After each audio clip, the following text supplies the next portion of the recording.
You have these crafts that are handed down from the past that are still vital today, and then design pointing the way to the future. The textiles which are on display are the only textiles in the whole world that are made of the golden spider silk.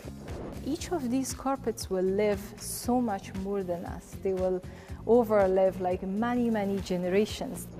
They are so unique and beautiful because the gold color is actually how it comes out from the spider.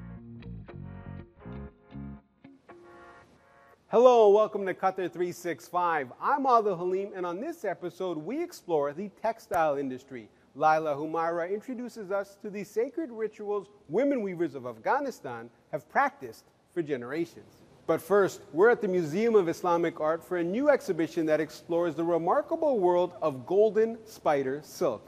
I even got a chance to see a golden cape being showcased in the Middle East for the very first time, which took 2 years to produce and incorporates the silk of 1.2 million spiders. This exhibition includes 4 golden textiles crafted from spider silk. Yes, you heard that right. Silk from golden orb weaver spiders indigenous to Madagascar and famous for the color of their webs. One of the things about it is it produces this wonderful gold thread. Just the fact that where you know it comes from is already a sort of magical thing, because it's hard to associate the web of a spider with which is such an ephemeral thing which can blow away in the wind, and then imagine that as something permanent. So, and just how on earth do you do it? How do you get from being that ephemeral thing to a permanent thing? Answering that question has become a labor of love for Simon Piers and Nicholas Godley, who spent 2 decades of trial and error producing spider silk strong enough to produce textiles.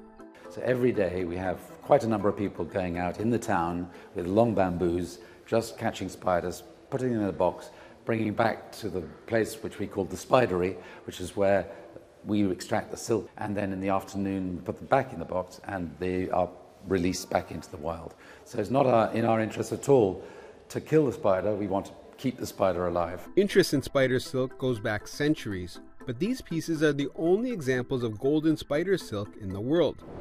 Now, if you're squeamish or scared of the creepy crawlers, just imagine the process of extracting 1 ounce or 28 grams of golden spider silk requires the help of 23,000 spiders. And a lot of silk was needed for the highlight of the exhibit. This gold cape is from the silk of 1.2 million golden spiders, which took more than 2 years to produce and over 6,000 hours of embroidery. I think you have to be incredibly passionate and maybe a little crazy to commit yourself to a project like this. It takes time, energy, resources. You're surrounded by spiders in Madagascar, but they can't be harvested the way that other industries are harvested, right? So you have to actually go into the wild, catch them, go through the process of removing the spider silk, and then releasing them back into nature, all the while trying not to get bitten by the spider itself. The exhibition space is part of the museum's last and final stage of a relaunch project that opened before the World Cup in 2022. The museum's director says the exhibition embraces sustainability by highlighting the use of eco-friendly vegan silk in the final exhibit pieces. They are so unique and beautiful because the gold color is actually how it comes out from the spider. It's natural color, and for me it's the first time I see such textiles that are not dyed, shiny and gold from nature. It's also a very sustainable way of producing silk from the spiders. There are lots of research done to develop this technique. Also, we have displayed some historical manuscripts and books for the visitors to get to know more about it. We hope the visitors will enjoy the exhibition and find it inspiring. Now you're probably wondering, what does it take to preserve the rare, priceless textiles found here at the Museum of Islamic Art? Whether they're ancient artifacts preserved for generations or relatively new works of art like the golden spider silk pieces we just saw, clearly considerable care must be taken. I recently got a chance to go behind the scenes to see how conservator Dominika Kostelnikova prepares the textiles before they're displayed to the public.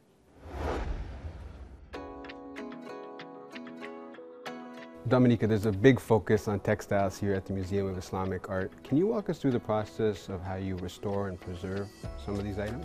The work of textiles conservation includes many aspects. For example, first step, when the textiles object reach the conservation laboratory, usually me as textile conservator, I need to prepare the condition check and photo documentation of objects before any intervention. Usually after that we need photograph. The textile conservator research the objects, different textile techniques or composition of textile fibers. And there is a lot of questions which we need to answer for them. So here at MIA you have textiles from all over the world, from Africa, Asia, and Europe particularly. Is there a big difference when you're working with pieces from different locations, different time periods? Yes, the textiles which we have in MIA collection includes different textile techniques. For example, the people in the past, they use different techniques or decorative of textiles in Europe and in Central or East Asia. The same with woven of fabrics or textiles. The luxurious textiles were representative gifts in the past, and usually it was the trade between Europe and Asia. So Dominica, what are we looking at here? Now we have here the Mongolian brocade robe, silk robe from the 14th century. It's a very beautiful robe, but in poor condition because it's archaeological textiles.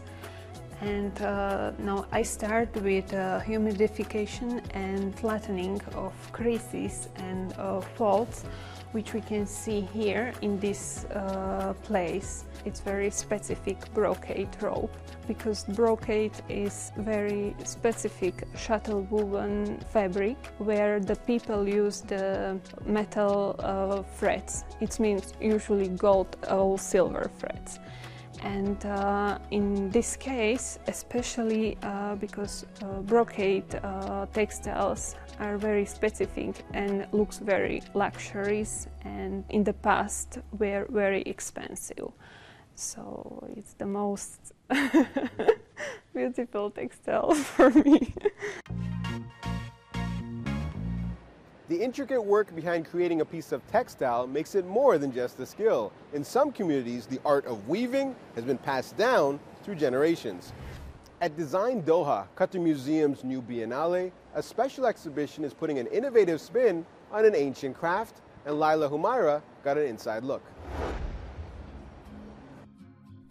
From the mountains of central Afghanistan to a contemporary art space in Qatar, designer Mariam Omar skillfully weaves an ancient handicraft tradition with modernity to create a powerful presentation at the M7 Museum.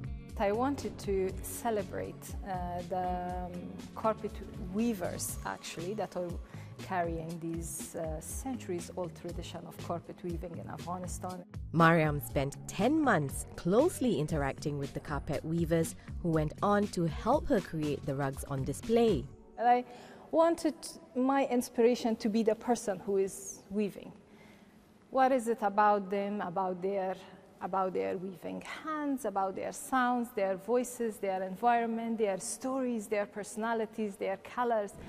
Mariam Omar's weaving poem exhibition transforms this space in the M7 Museum into a world of women weavers from Afghanistan's Bamiyan region, welcoming visitors into a sacred space where creativity comes alive. Weaving Poems was curated by Turquoise Mountain, a non-profit organization founded by King Charles in 2006 to revive, preserve, and support thousands of families in Afghanistan. So Turquoise Mountain supports artisans, and we support artisans where their traditions and often they are under threat. And we do it in any way we need to make sure that they can thrive and that they can pass it on to the next generation. The foundation has since expanded to more countries where traditional handicrafts and cultural heritage are at risk of disappearing. We work in Myanmar, we work in the Levant with Syrians, Jordanians and Palestinians from Jordan and from the West Bank, and we work in Saudi Arabia. And so that is so many different traditions, probably almost 100 different traditions across those countries. Using textiles as a medium of visual arts may be less common, but Design Doha believes that doesn't mean it can't be as impactful. When we think about textiles, of course that sits within this larger topic, which is craft and its relation to design, because certainly you can't make great textiles without having a lot of knowledge about looms or other textile techniques that go back centuries here in the region. So what's very interesting is that you have these crafts that are handed down from the past that are still vital today, and then design pointing the way to the future. For Mariam, working with textiles isn't just a thread that connects her to her people, country and culture, it's also an art she hopes will transcend borders and time.